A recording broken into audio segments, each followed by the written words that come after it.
역사 속 비범한 여성들. 주원장의 부인으로 내조의 여왕이었던 마황후.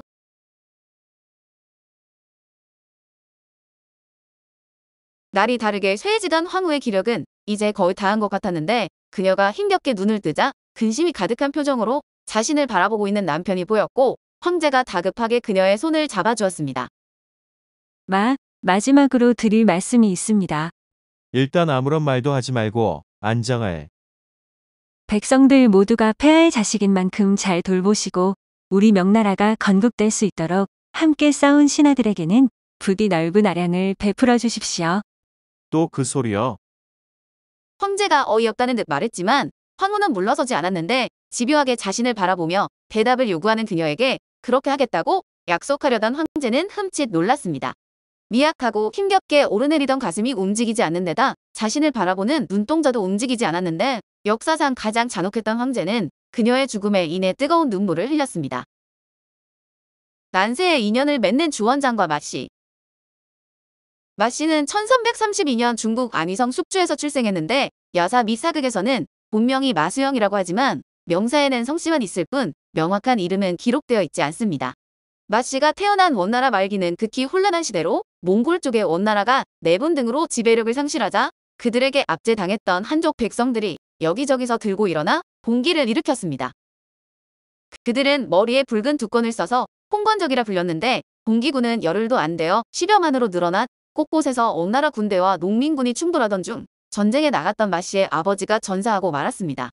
그는 죽기 전 딸을 호주 일대의 봉기군 수령 곽자흥에게 맡겼는데 곽씨 부부는 그 아이를 수영딸로 삼아 애지중지 키웠습니다.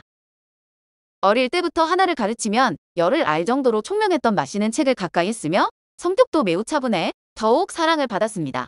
비슷한 시기 곽자흥의 봉기군에 새로 가담한 한 청년이 있었는데 그는 빠른 시간 내에 적응을 잘하며 두각을 나타내기 시작했습니다. 어떤 강적을 만나도 용감무쌍하게 물리쳤고 농민 출신 봉기군으로서는 드물게 글도 읽을 줄 알아 곽자흥의 마음에 들었는데 이때는 이 젊은이가 앞으로 어떻게 될지 누구도 알지 못했습니다. 어려운 농민의 가정에서 태어나 17살 내 가족을 잃고 여기저기를 떠돌다 굶어 죽지 않기 위해 승려가 되기까지도 했던 그가 바로 중국을 통일하고 명나라를 건국한 주원장입니다. 곽자흥은 대업을 이루는 데 있어 주원장 같은 인재가 필요함을 느끼고 그를 20살이 된 수양딸 마씨와 혼인시켜 측근에 두려고 했습니다. 여기서 잠깐. 홍건적이란? 원나라 말 폭정에 불만을 품은 명교, 백년교, 미륵교 등 민간 종교단체들에서 미륵불화생, 명왕 출세의 교의를 내걸고 각지에서 신도를 모으고 있었습니다. 그 시기 원순제가 황하를 다스릴 목적으로 많은 농민들을 강제로 징발해 백성들의 강한 불만에 사는데 이 틈에 다른 종교 신자들인 한산동, 유복통은 농민들과 신도들을 이끌고 봉기를 일으키려고 했습니다. 그러나 작전이 세워나가는 바람에 한산동이 체포되어 죽었고 유복통은 포위망을 뚫고 빠져나와 영주를 거점으로 군사를 일으켜 연영, 광주, 식주 등을 연달아 점령했습니다. 머리에 붉은 두건을 쓴 봉기군은 어느새 10여만으로 늘었는데 유복통은 도망 중인 한산동의 아들 한리말을 찾아 근거지인 박주로 맞아들였고 소명황으로 옹립해 나라를 세우고 국호를 송일화했습니다. 같은 시기 다른 지방의 농민들도 봉기를 일으켰는데 대표적인 세력은 호북의 서수휘, 서주의 지마리, 호주의 곽자흥 등입니다. 그러나 홍건적의 세력은 전국으로 확산되었지만 내부 분열로 단합되지 못하고 마지막엔 서로를 죽이기에까지 이릅니다. 원나라 폭정에 대항하려는 목적으로 결성된 그들이 후에는 각 지방 봉기군의 세력 다툼으로 변해버려 본래의 의미를 상실하게 되었습니다. 또 두 차례에 걸쳐 고려를 침략했으나 격파당해 괴멸되었는데 그들을 물리치는 과정에서 이성계 등이 정치적으로 급부상을 하기도 했습니다. 주원장이 황제가 되는 길을 함께 걸은 마씨. 부부가 된 주원장과 마씨는 점차 서로를 믿고 의지하게 되었는데 마씨는 지혜롭고 검소하며 배려할 줄 아는 현명한 여자였습니다. 그녀는 남편의 가장 든든한 후원자로 어떤 역경도 두려워하지 않았으며 좋은 의견과 대책을 내놓기도 해서 주원장에게 큰 힘이 되었습니다. 또한 주원장의 목숨을 구한 일도 있으니 은인이기도 했는데 곽자흥의 아들 2명이 승승장구하는 주원장을 시기한 나머지 아버지에게 주원장이 반란을 꾀한다고 모함을 한 것입니다. 처음에는 곽자흥도 믿지 않았지만 워낙 의심 많고 흉금이 좁은 그는 아들들의 말을 믿고 주원장을 감옥에 가두었으며 먹을 것을 주지 말라고 명했습니다. 남편이 며칠째 굶고 있다는 것을 안마씨는 마음이 조급했는데 그녀는 사람들의 눈을 피해 부엌에서 떡을 구운 후 품에 넣고 몰래 남편에게 가져다 주었습니다. 주원장이 떡을 손에 쥐었을 때 따끈따끈했지만 그것을 품에 안고 달려오느라 마씨의 가슴은 벌겋게 되고 말았는데 그 사실을 알게 된 곽자흥의 부인 장씨는 남편을 설득해 주원장을 풀어주도록 했습니다. 겨우 위기를 넘겼지만 곽자흥은 주원장에 대한 경계를 풀지 않았는데 그때도 마씨는 모은 재산을 양모 장씨와 곽자흥의 첩들에게 나눠주며 회유에 남편이 궁경에서 빠져나올 수 있었습니다. 얼마 후 곽자흥이 병으로 죽자 주원장은 군대를 모아 독립적인 세력을 키워나갔으며 원나라 남쪽의 주요 거점인 직경을 점령했고 이후 진우량, 장사성 등 각지의 군웅들을 모두 격파하고 굴복시켰습니다. 1368년 주원장은 마침내 중국 역사상 한족이 세운 마지막 광조인 명나라를 건국하고 연호를 홍보를 했으며 북벌군을 일으켜 원나라를 몰아내고 중국을 통일했습니다. 주원장이 천하를 얻기 위해 10여 년간이나 전쟁터에서 싸우는 동안 마씨도 남편을 따라다니며 후방 보급을 맡았습니다. 병사들의 양식과 의복을 공급하고 자기 소유의 금은 보화들을 병사들을 위해 쓰면서 사기를 북돋아 주었는데 이것은 절대 평범한 여자가 베풀 수 있는 도량이 아니었습니다. 그녀의 현명함은 여기에서 그치지 않아 주원장은 황제로 등극한 첫해 궁중 여자들이 지켜야 할 규율이 몇 개를 만들었습니다. 그 가운데는 후궁이 국가 대사에 관여하지 못한다는 규정도 있었는데 어느 날 마왕후는 주원장과 이야기를 나누던 중 지나가는 말로 물었습니다. 폐하께서 건국한 이후로 신첩은 한동안 밖에 나가보지 못했네요. 백성들은 잘 살고 있겠지요? 오래도록 천하가 태평했으면 좋겠나이다. 짐이 수차례 말했지만 여자는 국사에 관여하는 게 아니오. 그러자 웃고 있던 주원장의 얼굴이 갑자기 굳어졌고 언성을 높여 말했는데 마왕후는 주원장의 표정을 잠깐 살피고는 차분하고 부드러운 목소리로 말했습니다. 신첩은 이 나라의 국모인 즉 백성의 어머니입니다. 그런데 어찌 어미로서 자식에 대해 묻지 않을 수 있겠습니까? 씩씩거리던 주원장은 그녀의 말에 일리가 있자 조금 생각하더니 수긍하며 고개를 끄덕였다고 합니다.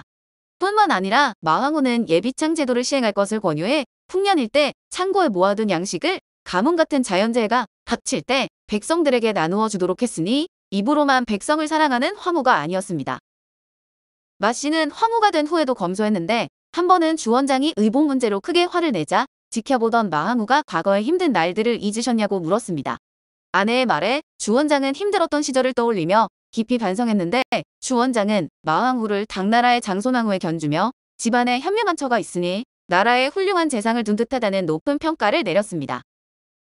마왕후는 어릴 때 부모를 여의고 양부모 밑에서 크다가 결혼 후 여기저기로 떠돌아다녔으니 궁에 어떤 친인척도 있을 리 만무했습니다. 주원장은 그런 황후가 가여 고향에 친척이 있을지 모르니 사람을 시켜 알아보고 데려오자고 했으나 외척이 정치에 개입해 발생한 비극의 역사를 잘 알고 있던 마왕후는 주원장의 배려를 받아들이지 않았습니다. 잔인한 황제를 다독인 마왕후. 주원장이 잔인하다는 평가를 받는 것은 동고동락한 개국공신들을 지나치게 숙청했기 때문인데 중국 역사상 가장 많은 살인을 저지른 황제 가운데 한 명으로 꼽힙니다. 한나라를 건국한 유방도 황제의 권력을 강화하기 위해 한신 등 건국 공신들을 토사구팽했지만 주원장은 유방에 비할 수 없을 정도로 무자비하게 공신들을 죽였습니다. 그는 화를 잘 참지 못하는 전형적인 다혈질이었는데 마왕후는 그런 남편을 설득해 참화를 면하게 한 일이 많았습니다. 그중 가장 유명한 것은 개국공신 송념의 손자 송신이 모반 사건에 연루되어 부족을 멸해야 하는 처지에 놓였을 때였습니다. 마왕후가 송념은 덕망이 높고 태자의 스승인데다 손자의 일은 그도 몰랐을 것이라고 설득했지만 주원장은 대노한 상태라 고집을 꺾지 않았습니다. 그날 식사를 할 때 마왕후가 채소만 조금 먹을 뿐 고기 등에는 손을 대지 않자 의아해진 주원장은 걱정스러운 표정으로 어디가 불편하냐고 물었고 마왕후는 한숨을 쉬며 대답했습니다. 성남에 대한 명복을 미리 빌고자 하옵니다. 한참 말이 없던 주원장은 이튿날 송념의 사형을 거둬들이고 유배를 보냈는데 어떤 나라든 건국 초기는 불안하고 흔들리기 마련이지만 명나라가 비교적 안정될 수 있었던 것은 마왕후의 존재와 무관하지 않습니다. 민간에는 이런 이야기도 전해지고 있는데 중국에서는 설이 되면 집집마다 문이나 벽에 복자가 적힌 네모난 종이를 붙이는 풍습이 있습니다. 복이 가득한 새해가 되기를 바라는 사람들의 염원임은 이해하지만 이상하게도 많은 사람들이 글자를 거꾸로 붙이는데 복자를 거꾸로 붙이는 데는 특별한 의미가 있습니다. 바로 거꾸로라는 단어와 오다, 도래하다라는 단어의 중국어 발음이 같아 복자를 거꾸로 붙이면 복이 온다는 것을 의미하게 된다는 것입니다. 그런데 이 풍습은 마왕후로 인해 생겼다고 하며 옛날에는 작은 발이 미의 기준이라 전족이 성행했는데 마왕후는 워낙 발이 큰 데다 전족하는 것마저 거부해 마대발이라고 불렸습니다.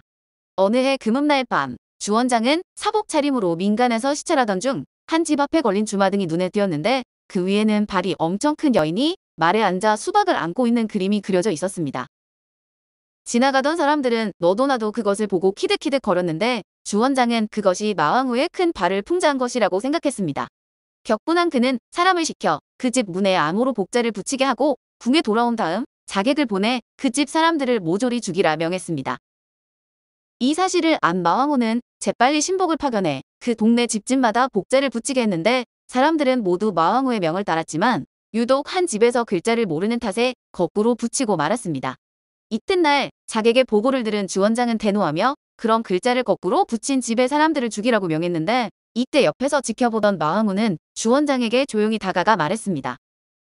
그 집에서는 혹시 폐하께서 문 앞을 지나시지 않을까 하여 일부러 복자를 거꾸로 붙인 듯합니다. 거꾸로 붙인 복은 복이 온다는 뜻이 아닐까요? 그 말을 듣고 화가 가라앉은 주원장이 명을 거두었고 그 후 새해가 올 무렵 민간에서는 복자를 거꾸로 붙이는 풍습이 생겼다는 것입니다. 지금은 그냥 복을 기원하는 의미겠지만 당시에는 인자한 마왕후를 기념하기 위한 백성들의 마음이기도 할 것 같습니다. 여기서 잠깐. 주원장이 싫어하는 글자가 있다. 일부 야사에 따르면 출신이 미천하고 생계를 위해 한때 승려까지 되었던 주원장은 황제가 된 후 광, 독, 승 등 승려를 뜻하는 글자와 승과 발음이 흡사한 생자의 사용을 금지했다고 합니다.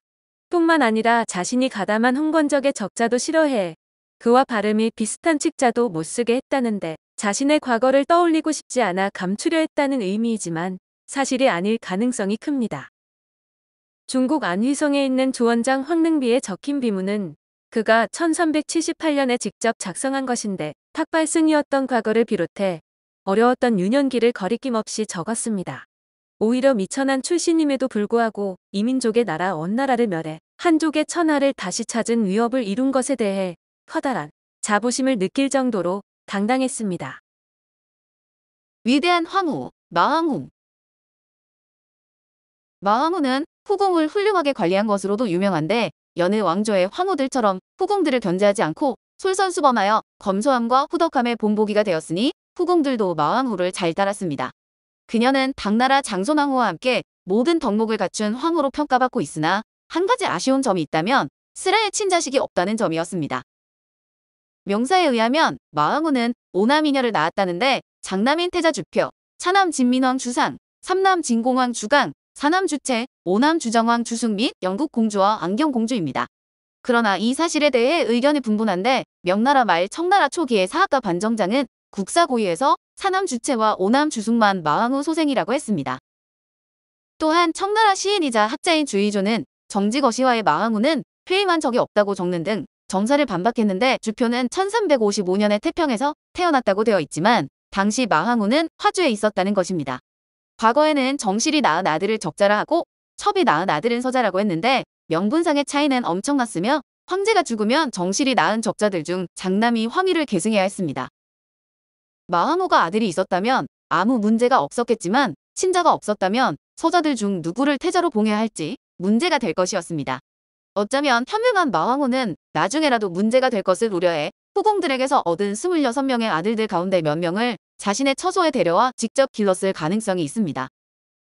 그러니 그들은 자연히 적자로 인식되었고 그들 역시 나중에는 스스로가 마왕후 소생의 적자라고 여겼을 것이지만 주원장과 마왕후가 죽은 후 그들 사이에는 결국 피비린내 나는 권력 싸움이 일어났습니다. 1382년 마왕후는 큰 병에 몸져 누운 뒤 일어나지 못했는데 이미 죽음을 예지한 그녀는 병을 고치지 못한 의원들이 억울하게 처벌을 받을까 걱정되어 주원장에게 치료를 중단해 줄 것을 부탁했습니다. 눈을 감기 전에도 나라와 백성을 걱정했으니 마왕후가 세상을 떠나자 주원장과 후궁들을 비롯해 모든 명나라 백성들이 슬픔에 잠겼습니다. 주원장은 51세의 생을 마감한 마항우에게 효자황후라는 시호를 내렸는데 효자의 의미는 윗사람을 공경하고 아래사람에게는 자애를 베푼다는 뜻으로 마항우와 아주 잘 어울립니다. 중국에는 황제를 모시는 것은 호랑이를 모시는 것과 같다는 속담이 있는데 특히 화를 잘 다스리지 못했던 주원장을 내조한다는 것은 더욱 어려운 일이었을 것입니다. 그러나 마왕후는 그녀의 성품과 지혜로 남편을 잘 다독여 건국 초기에 명나라가 안정될 수 있도록 기여해 중국 역사상 최고의 퍼스트레이디라 불려도 전혀 손색이 없었습니다. 주원장은 마왕후 이후로 그 누구도 황후 자리에 앉히지 않음으로써 존경과 그리움을 표했는데 황후의 죽음에 대해서 이토록 슬퍼한 황제는 별로 없을 것입니다. 중국 강소성 남경시에 있는 명유릉에는 이들 부부가 합장된 무덤이 있는데 그들은 지금도 나란히 누워 옛 시절 동고동락하며 지내온 시절들을 이야기하지 않을까 싶습니다. 오늘 역사 속 비범한 여성들은 주원장의 부인으로 내조의 여왕이었던 마왕후였습니다.